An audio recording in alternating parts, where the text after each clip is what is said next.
I'm pregnant. My husband and I are expecting our first baby in October, and yes, I'm super excited, but also equally terrified. Because if you're a parent, I know you know that having a kid blows up your life. And if you're not a parent, I'm sure we can think of other situations that bring about a similar feeling.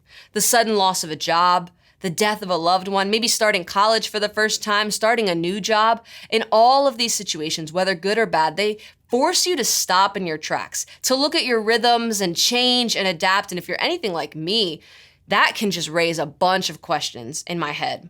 Like, what if I don't change or adapt well? What if I make the wrong decision? What if I fail at this new thing that I'm trying? What if this thing becomes the one single-handed thing that blows up my life and I just never recover? I think we feel this way because in these moments, we can't see the full outcome. Yeah, we can see what's happening right in front of us, but you have no idea where it's all going. You ever felt like that?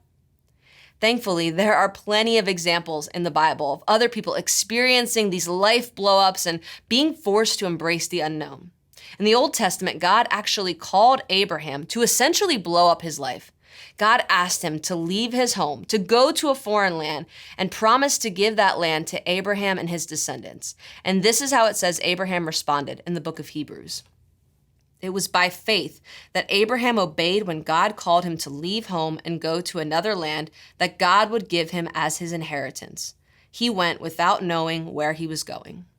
I love that last line. He went without knowing where he was going because Abraham was fully human. So like us, he probably had his own list of what ifs and questions that ran throughout his head.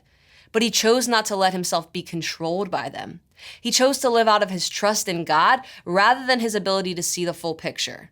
He chose to remember that God promised to be with him, and that was enough. So we can take that same approach in our facing of our own unknowns.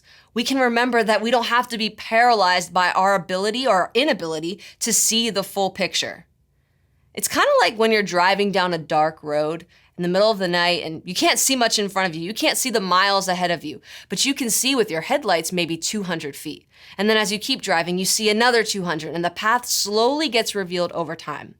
We can have that same mentality in our unknowns as we walk with God.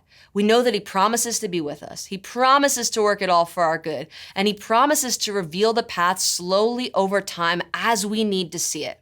So whatever you're facing today, big or small, let's remember that as we just choose to trust God and take one more step with him.